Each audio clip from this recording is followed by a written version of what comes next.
Yep, this title, not a lie. It's actually happened. We have a teaser for Kingdom Hearts 4. This is not a drill. Not a drill at all. Okay? But I'm wearing this hoodie. That means only one reason why I am wearing this hoodie. Kingdom Hearts. More stuff is coming. And that means I actually have to get Melody of Memory pretty soon. But yeah, so the trailer came out, well, more like a teaser, came out 2 days ago. I just found out about it just last night. And as you all know, I'm a big fan of the Kingdom Hearts series. It's been 3 years since Kingdom Hearts 3, and before then, there was a 15-year gap. Like, 15 to 16-year gap between 2 and 3. So I'm praying it does not take that long.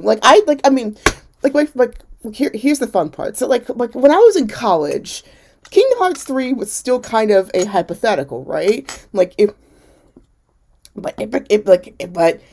there had been something, like, by the time I got to, like, the 10-year mark, it was, like, getting so hypothetical that one of my college friends saying, like, we might be married and having our first kid by the time 3 came out. Thankfully, that did not come true. Two years after she said that, teaser for Kingdom Hearts 3 came out. And the game finally released while I was still in college. It was actually, like, the year I graduated. That's when the game came out. And I just finished it within, like, 3 months, I believe. I was, like, playing it on and off, like, on campus. So you probably might still see the save file if you happen to be still in my workplace by chance. But yeah. So I'm praying, Square, please take your time with this one, but not so much time that I actually do get married and have kids. Please don't crunch your workers, and please especially do not take so long that we're having conversations like that, okay? But before we even begin this reaction, I already have a question. Like, I just looked it up and then I decided, like, let me just put it off until tomorrow to watch this. But I already have a question. Square, are you pulling a Sonic the Hedgehog on us? I mean, look at this. Look at this. Like, I could not tell that was Sora until I thought about the context clues about the jacket and the necklace. Like, you literally can't tell that's him. Like, he looks more like Yozora, but with brown hair, than Sora that we all know and love. And I'm like, what is this? What is this? I have questions. But yeah, Kingdom Hearts turns 20 this year. So yeah, I was a child. I was a literal child when this game series came out. The other part was, like, I kind of was, like, a little when it came to the logo. I kind of thought maybe they'll do, like, a V and they'll put, like, the 1 in the middle, but then again, it probably would throw people off, so it makes more sense, but it doesn't feel right. The way the font is. It was a little too blocky, but it has been, so apparently they have announced Kingdom Hearts 20th anniversary, so they teased Kingdom Hearts 4, this is official announcement trailer, and apparently there is a mobile game that is coming out on top of that. So we're going to see what this is. So this is my first time watching it, so this is going to get really, really interesting. So we're going to check out the IGN trailer, and then we'll probably break it down a little bit more with the GameSpot version. So here we go. Where could 5 hours... As soon as we get to this ad. And I'll just check out the Gamers Joint after this is over. So Gamers Joint is a really good channel. Maybe Sir Skyward might have some stuff too. Oh, probably going to be open world. Okay, but yeah, apparently there's a new mobile game called Kingdom Hearts Missing Link, so that might be covered in this thing too. But let's go ahead and check out this video. Here we go.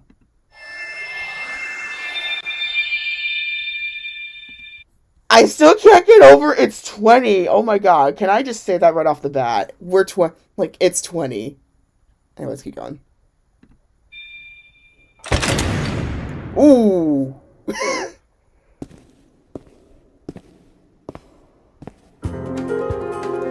Okay, so basically another part of Union Cross. But with more people. Okay.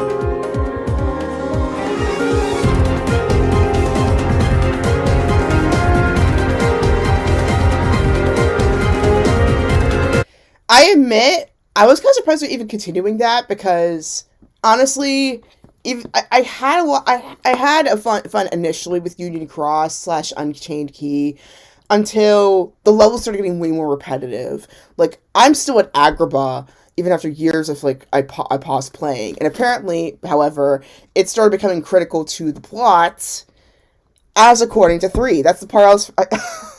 That's the part I was frustrated about with 3. It's like they integrate stuff from Unchained Key / Union Cross. They integrate stuff from Union Cross, and I bet most people hadn't even finished it because like it was that. So those who stuck with Union Cross, huge props to you. I just hope that. I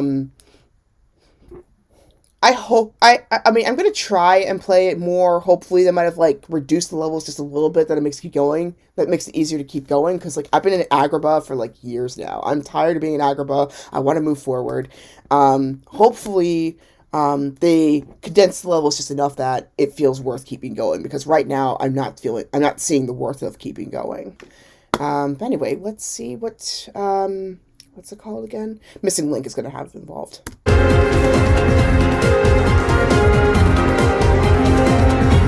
But clearly there's a lot more plot going on, which is kind of nice. Which seems to be toward...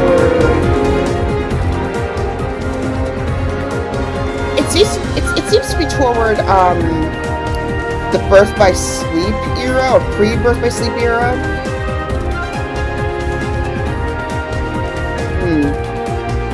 Keyblade War era.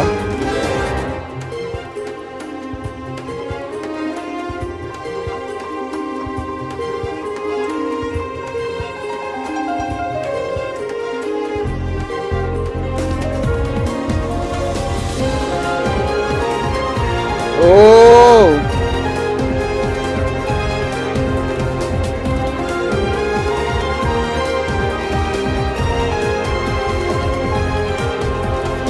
We got some more Erequus, Xehanort conflict. Union Cross Dark Road, okay. Which, it's already there, so... Oh, the finale's coming out, so it's in August. Okay, so it's just the finale for Union Cross. So, that's one part. Okay, an unwritten era.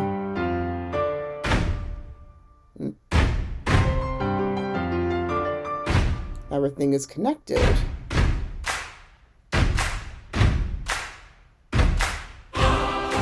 I like the music already. There's the infamous Keyblade. Where is this? Wait, is that the, is that world that we fought in 3?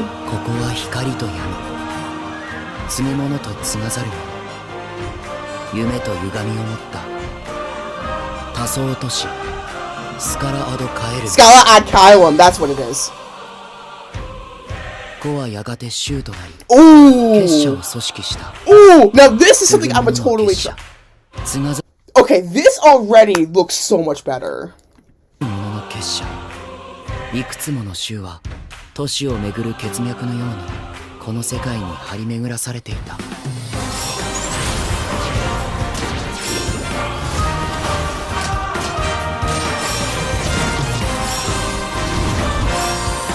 Ooh!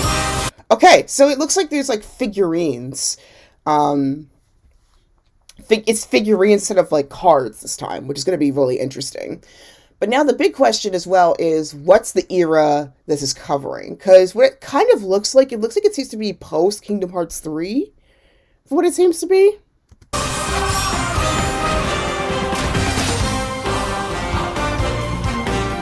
But it looks very much more open world / RPG like.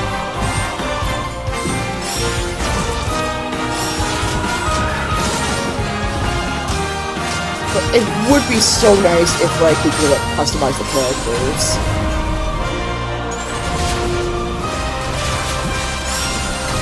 But this looks so good. I love the outfit.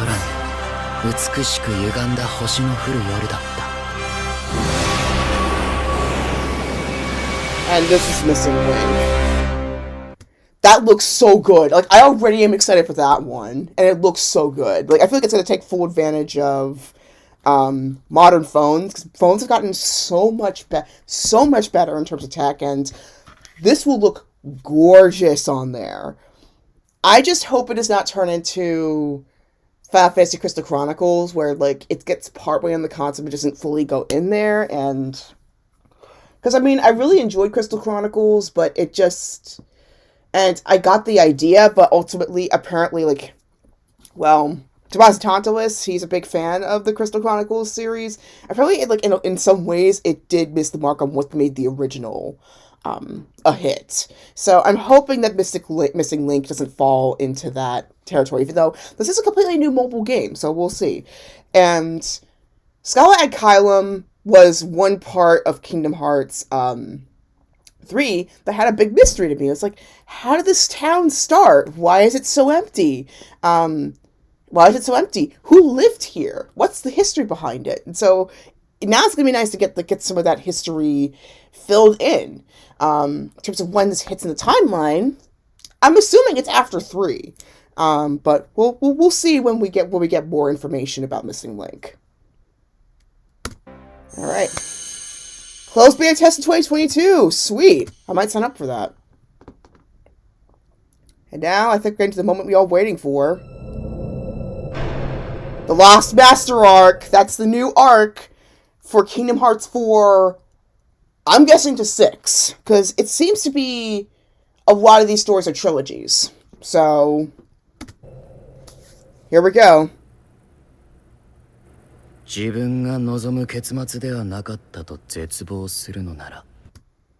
this supposed to be Final Fantasy 15? Because it looks like Tokyo.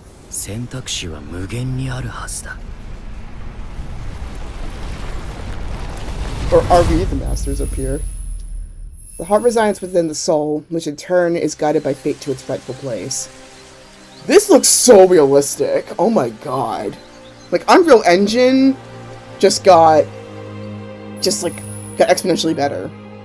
The choice is yours once more.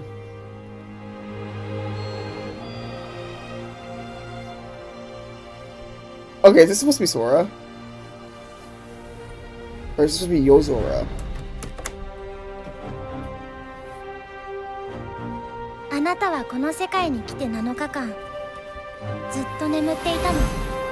Seven days ago. Quadratum. Ooh! This looks like Tokyo! Afterworld. Now that's gonna be an interesting concept here.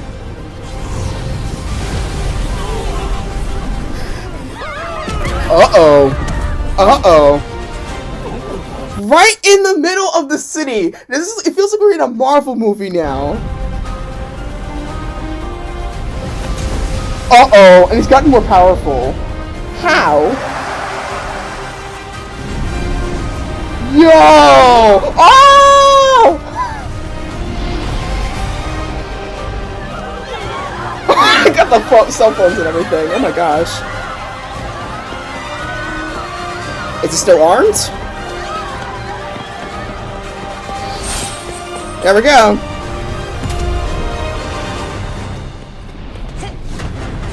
Yep, it's Sora. Voice acting's insane. And we got some grappling here, too. So, it's a continuation of, 3. Whoa!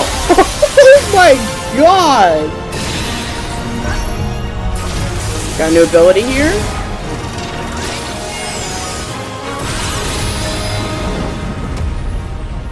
Let's just hope he doesn't fall on any of the skyscrapers. That would be really bad.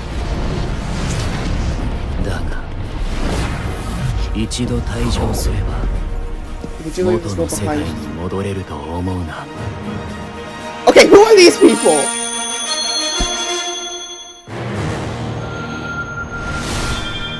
Yo! That's all! That's just a teaser, not trailer, because it's not feeling like a trailer. Oh, Donald and Goofy.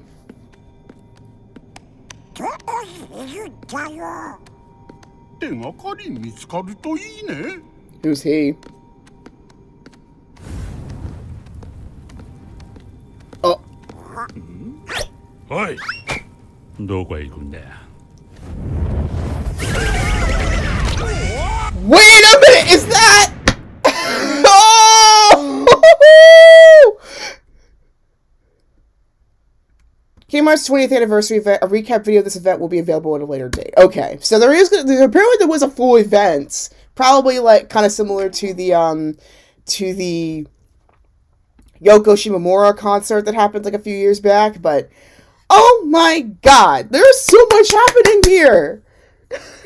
Okay, so they mentioned, so first off, they mentioned an afterworld, which means that the world that Sora probably came back to using the power of waking probably isn't the world that we were all familiar with. So obviously he got spirited away. Well, spoiler alert for Kingdom Hearts 3, even though at this point it's like a 3-year-old game at this point. So spoilers for Kingdom Hearts 3. So at the end of the game, he gets spirited away somewhere else. To what place, we have no idea. But I'm assuming what we see in this video, he probably got spirited away to Quadratum. And okay, so this girl right here, he's been asleep in this place for 7 days. He's been asleep in Quadratum,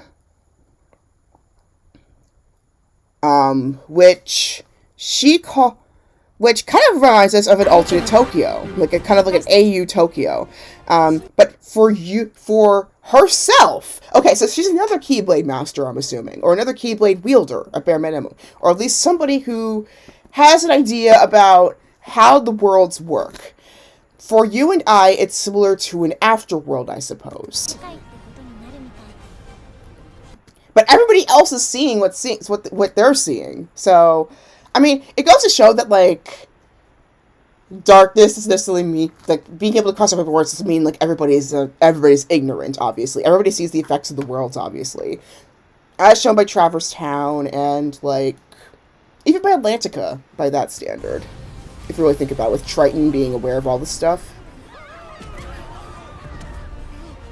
But this is pretty realistic. So that means this place is a home world for them, but then not a home for Sora and the orange-haired girl. So that means they teleported here. So theoretically, that could also mean that they abused, quote-unquote, abused a certain power, and as a result of that, they got spirited away to Quadratum. But then, what made some of the... I mean, I'm assuming the people in the hoods are Organization 13 members that haven't turned back. Like, that's what I'm assuming here. Let's see. Okay, let's go ahead. So we pretty much, so it looks like Sora still has pretty much all the abilities that he had since 3. We've got the not limit form. We got the drift form from 3D. We've got some of the grappling and transformation and attack sequences from 3 as well. We still got, like, pretty much our Kingdom Hearts 3 skill set from what we can see. So, if you do leave this world behind, don't expect to return to the one from which you came. So that means, clearly, this is somewhere else. Is this is this the Kingdom Hearts response to having multiple universes? I mean, well, even though, well, technically, I mean, there are multiple worlds of Kingdom Hearts, but, like, is this basically some sort of Kingdom Hearts equivalent of purgatory? Because obviously he was not supposed to be able to come back after the final world. He was supposed to be gone, from what seemed to be proved by the final world. He was supposed to be gone, but he managed to leave. So, leave, resurrect, come back a few moments earlier, and come back. So, it kind of makes you wonder, A, was the prophecy fulfilled and therefore it's basically the rest of this world is an open book? Or B, did he basically delay the inevitable? I think he delayed the inevitable, but I don't know. So, for those who don't really care about Union Cross or Unchained Key, this is what I'm going to try and explain here. So, the Forebearers have a book that basically explains, for the most part, what's going to happen to the world. It basically sums up the whole thing from start to finish, from the moment of its creation to the moment of its end.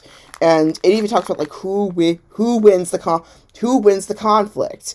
And the last page reads that darkness would win, that darkness would take over everything. And in Kingdom Hearts 3, that really does happen. The darkness does overcome everything at the end. But then, using the power of waking, Sora manages to presumably go back a few moments before the darkness took over and save everyone, and then in turn save the world. So then that kind of brings a few questions to the fold. Number one, is Kingdom Hearts confirming a multiverse? Because that's going to be interesting. Because we've got this afterworld concept going on with this one, right? So that's number one. Number two.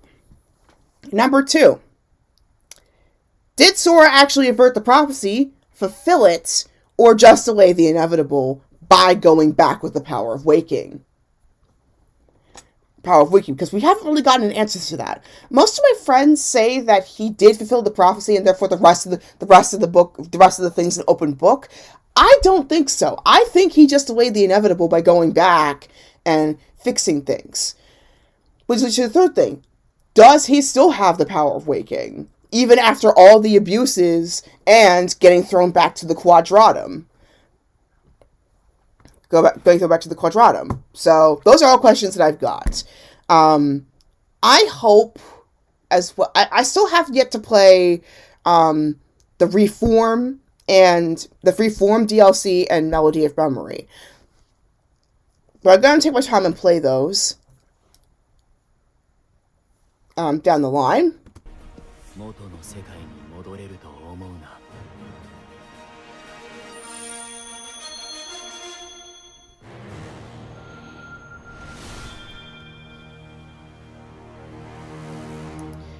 But yeah, I'm going to go ahead and take my time and play those down the line to figure this all out, because there's a lot going on in here for a, whatchamacallit, like a 2-minute teaser. Like a 2-minute teaser has me asking so many questions here. Like, there's so many questions that I've got.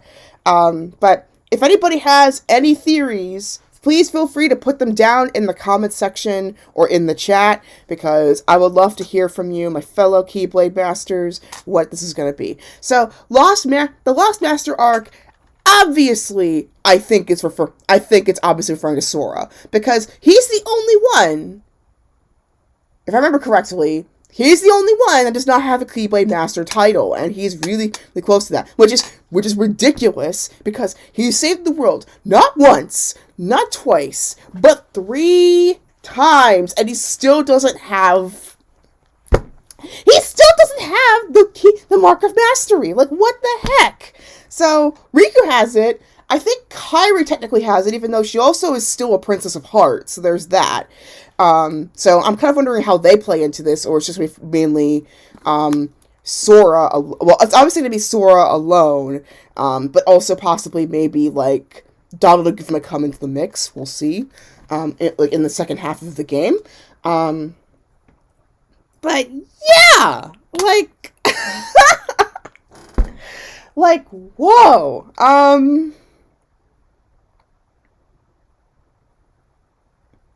Sorry, I am still processing all this.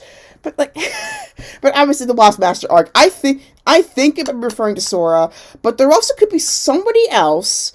Read Lushu. It could be Lushu. It could be Lushu, aka the boss formerly known as Zigbar. Could be Lushu. Could be Sora. I hope it's Sora, because Sora's been deserving that title for a long time. Just like how Ash has been saving the world, doing all these impossible battles and all this stuff, and he's still not a Pokemon master. And there's one tournament that he has to beat in order to, in the Elite Four that he always has. He always there's one tournament he absolutely should have won it, and he didn't. Like, what in the world, writers? That was a cop-out. Come on. There are still adventures that he could still do after he becomes a Pokemon master. Like, come on. Let him have this. So, we know that Quadratum and possibly Scala Adkylum are worlds for this new era of Kingdom Hearts. We also know that Star Wars and Twilight Town are going to be a thing. In terms of what era of Star Wars, that's the part that's not very clear. Is it going to be prequels, sequels, the future? We don't know yet. There's a lot that we don't know. I've also heard rumors that Atlantis the Lost Empire and Treasure Planet might also be in here, though that's Treasure Planet might also be in here. I know that Cree Summer apparently did voice acting for a Kingdom Hearts game, but in terms of when this takes place, no idea. So worlds are pretty up in the air. Let's see if we can find any more information. So Kingdom Hearts 4 worlds. So okay, so apparently during the four section,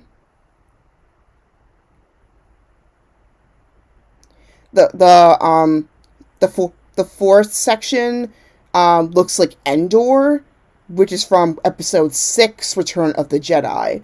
So, like, let me see, let me pull this up. So, like, around the very beginning here, right over here, it said that it looked like the redwoods from Endor.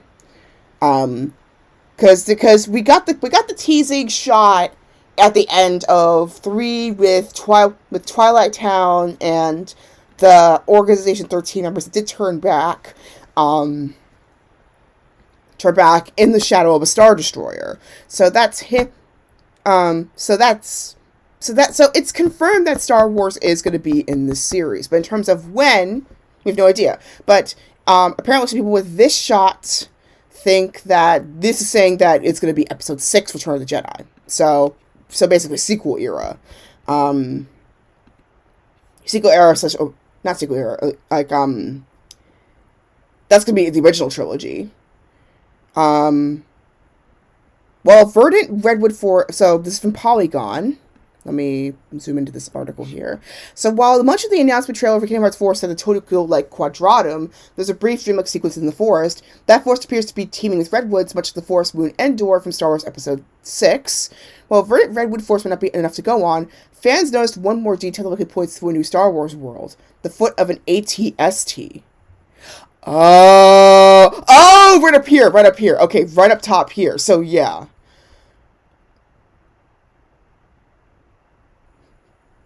Disney, of course, has owned the Star Wars franchise since 2012, when the company acquired Lucasfilm for $4 billion. Sora, Donald, and Goofy will be well within their rights to hang out with Wookiees, Ewoks, droids, and Endor's Forest Moon, or any other Star Wars planet. The Kingdom Hearts world franchise is largely played within traditional Disney and Pixar worlds, with Kingdom Hearts 3 exploring the worlds of Toy Story, Frozen, Big Hero 6, Pirates of the Caribbean, and Tangled, but series director Tetsuya Nomura has declined to explore the worlds of Star Wars and Disney-owned Marvel until now. Perhaps the allure of a lightsaber keyblade has become too strong for even Nomura to resist. No announced release date or platforms just yet. So that's gonna be... So there might be Marvel in here too. So, I mean, I admit the one part that kind of threw me off was his look, but I think, well, this might be a world thing. I mean, we've seen Sora change looks before we've seen Sora change looks before in terms of,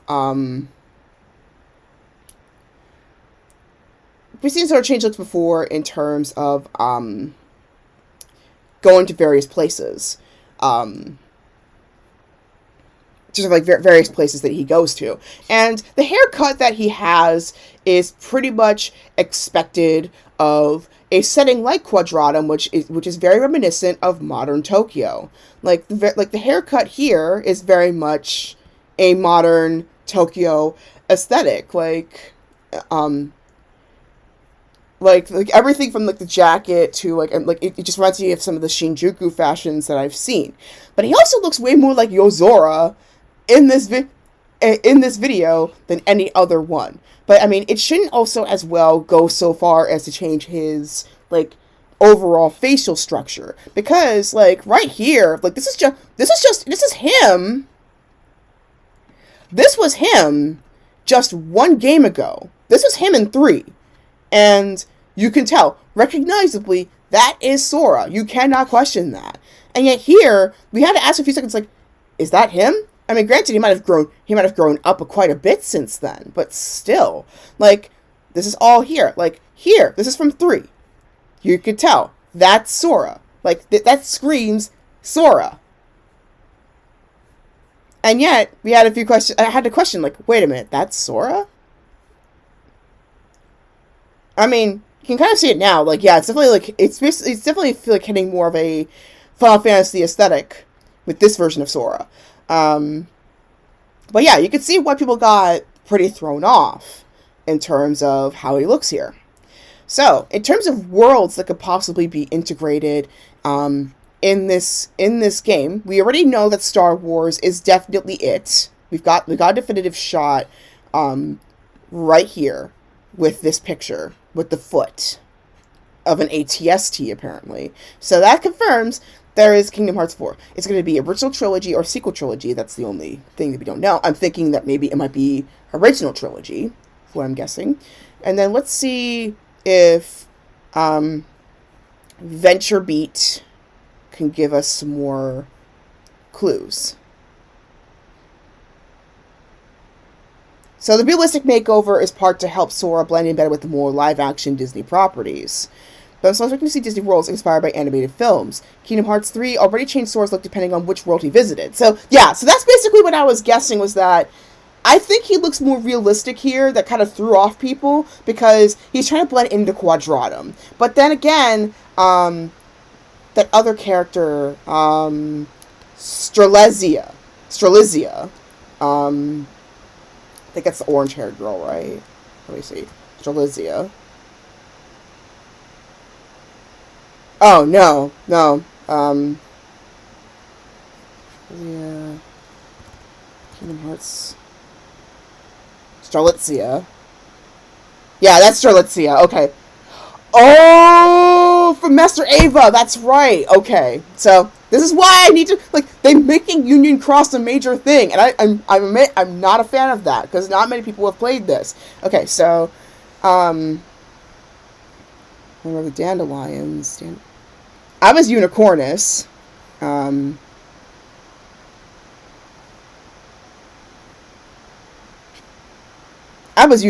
So, yeah. So, let's see. So, Ava was from, in, let's see.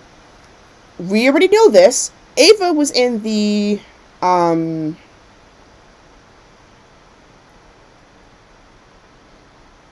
Ava was in the final world, and I think she moved on.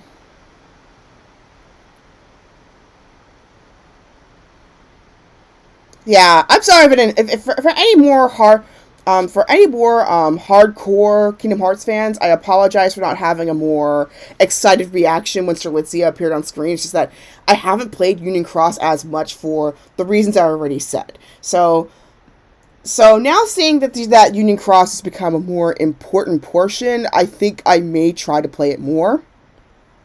So let's see. So,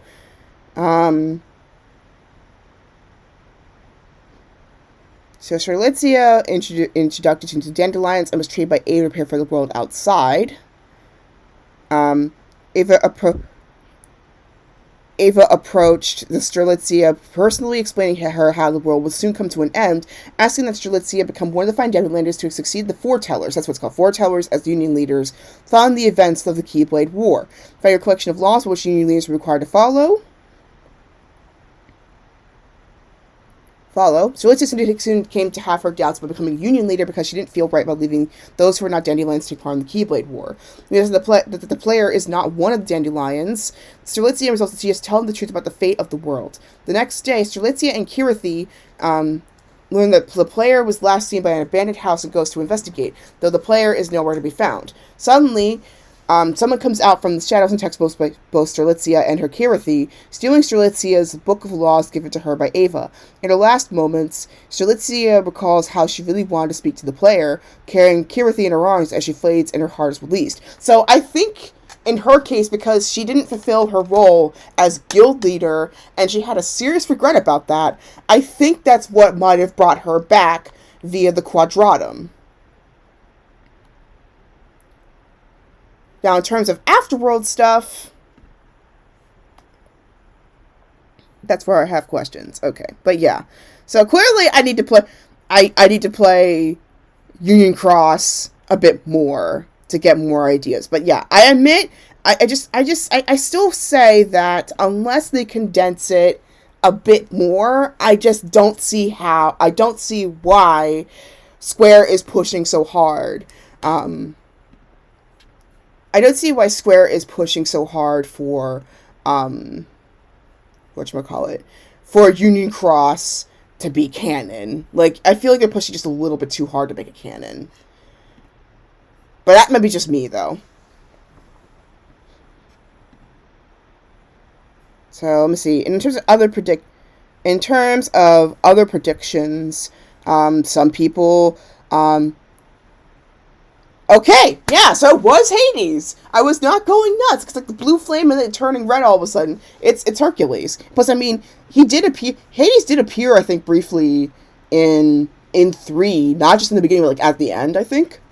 So apparently, I mean, they're guessing, so VentureBeat is guessing Coco might be a world, which kind of makes sense. Since now the Pixar library has pretty much become available to everybody. They're thinking Thor. They're thinking, like, if you're going to pick a Marvel film, it'll probably be Thor.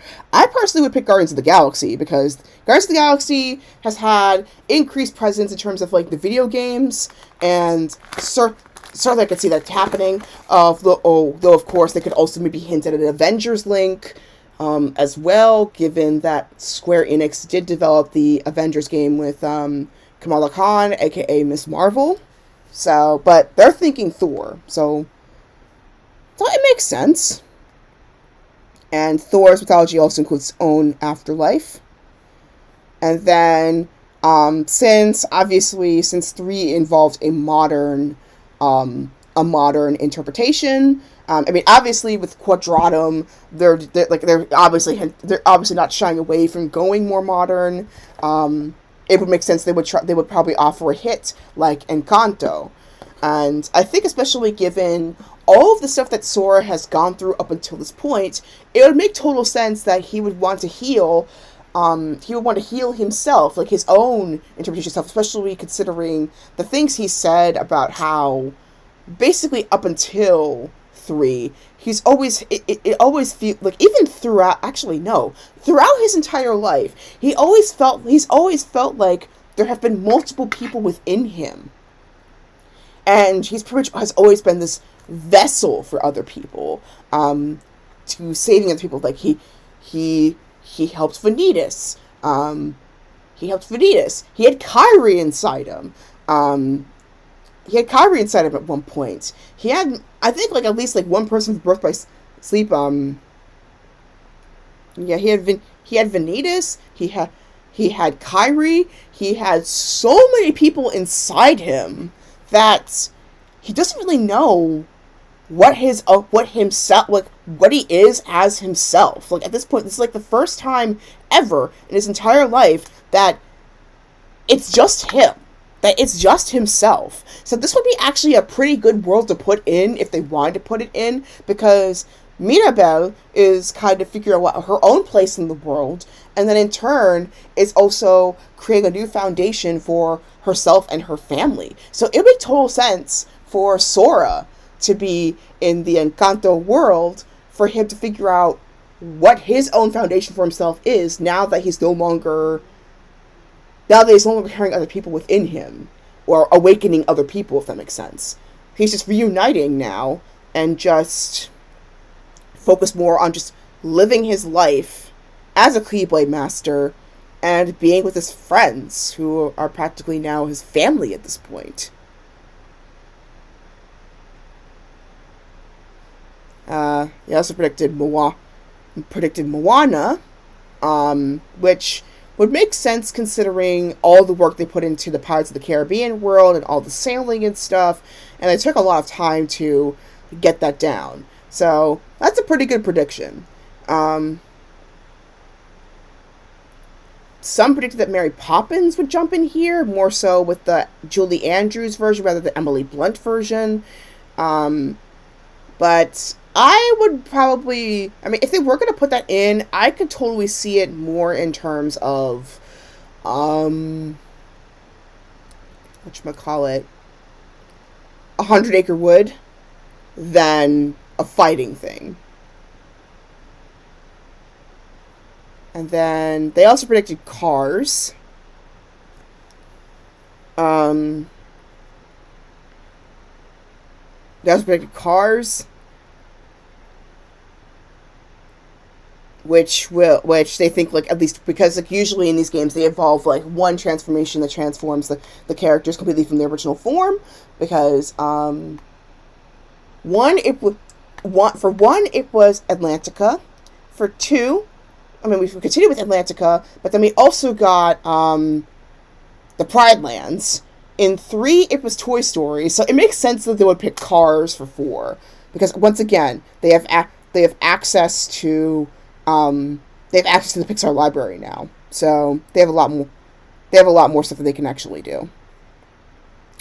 But the other part is that we don't know when Sora, Donald, and Goofy are going to reunite, so that's the big part of it. Like, is he going to be by himself most of the time, or are they going to be together? So there's just a lot of questions. There are a whole lot of questions, but this was a pretty good tease for Kingdom Hearts 20th anniversary. So, yeah, the fact that I talked about a 7-minute trailer for 43 minutes should tell you how much of a fan I am of this series, even with the lack of Union Cross, and how much I am looking forward to this. So I'm a little less nervous now with the dramatic appearance change in Quadratum, but I still hope that at least he would go back a little bit to this Kingdom Hearts 3 appearance, because he looks so dramatically different. We'll get to find out what Afterworlds genuinely means, and just so many other things. There's so many other things that are just...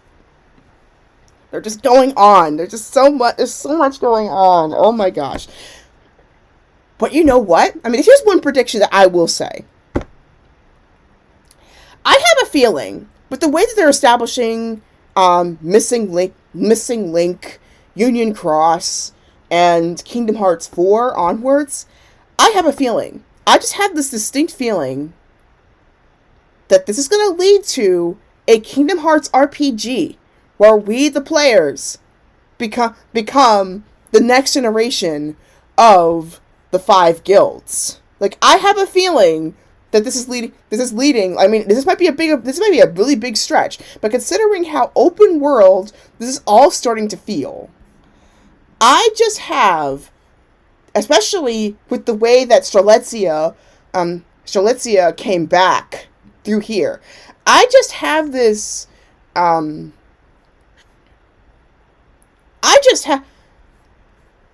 I just have this feeling. I just have this strange feeling that our character from Union Cross will come back, similarly to how Starletzia came back.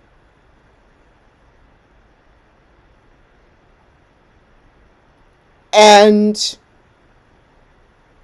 we come back on the threat of a second Keyblade War.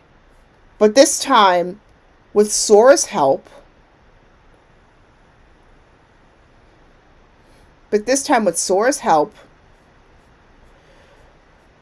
we can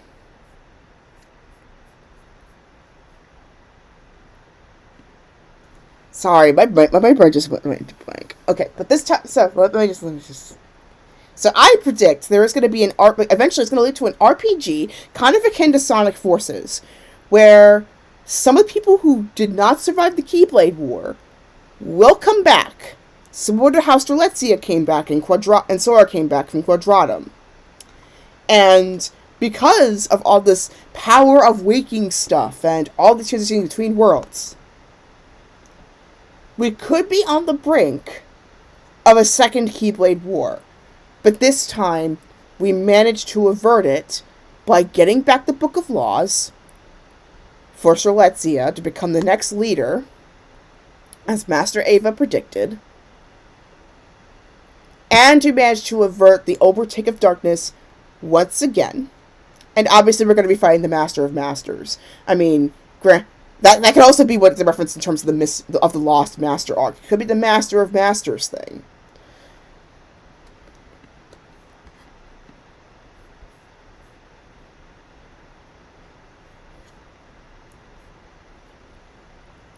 But, yeah, if we manage to get the Book of Prophecies and the Book of Laws, this in turn could change entirely how the rest of the world plays out, you know? Think about it. Think about it. This would make the most sense about the way things are going. I wouldn't be surprised if it went Disney Infinity on this place, especially considering Missing Link once again. So yeah, I think it's going to be a Kingdom Hearts RPG, and we're going to be in it. So that's my guess overall of where this is going. And it would actually be pretty cool if we could do that, but on the console. So yeah, that's pretty much it. I don't want to draw it out for another hour because I know how people can get when it comes to videos like these. So I'm going to end it right here. But those are all my theories for Kingdom Hearts 4, as well as my reaction to the trailer for Kingdom Hearts' 20th anniversary. So happy anniversary, Kingdom Hearts, and to my fellow Keyblade Masters, I am looking forward to getting back on that console and playing with you and slaying some more heartless and nobodies together. So, in terms of other stuff that I typically tend to do, I tend to play games. Right now it's been kind of up in the air because school's been kind of taking a whole bunch of my energy, so I haven't been able to play as much, but here are games that I'm hoping to go to once things get a little bit more settled down. I heard that there was an enemy far worse than Eldar in Dondara, so we're going to go ahead and try out the Trials of Fear in the part 11 onwards, see how far we get through that. And then other games that I've been wanting to play on the channel are Danganronpa and the Stanley Parable. Maybe we'll do some crab game down the line as well, but I think I may grind off screen for a little bit just to see what else the game has to offer. And I have a hiatus in my card readings for now, but if you still want to give them a try, you're welcome to DM me on Fiverr on waxgibbouswitch. And please also, once again, help these shows get a second season. The last one feels pretty guaranteed. Never hurts to push a little bit. Help at netflix.com/whatever language you've got /title request. And also, at the same time though, please call out Netflix on their animation practices. Please make sure they do not crunch animators, because it is a very, very underpaid field right now and they are overworked. So please just make sure that like the gaming industry, that voice actors and animators are not overworked. Here's my social media in case you want to check out stuff outside of this outside of this material. So I'll have a video on my second channel pretty soon, so keep an eye out for that. And finally, this episode was filmed in the lands of the Lenape and the Nanticoke nations. If you want to find out more about the stuff, especially if you live in the continental Americas, please check out native-land.ca. So, now you know, for those who are new to this, now you know where I get this quote from. It is mainly from this series. So, stay safe. Hope you're enjoying the warmer or colder weather, depending on where you're from. And, in the beautiful words of Master Yensid, may your heart be your guiding key. Till next time, I'll see you in the next stream. Bye, everybody!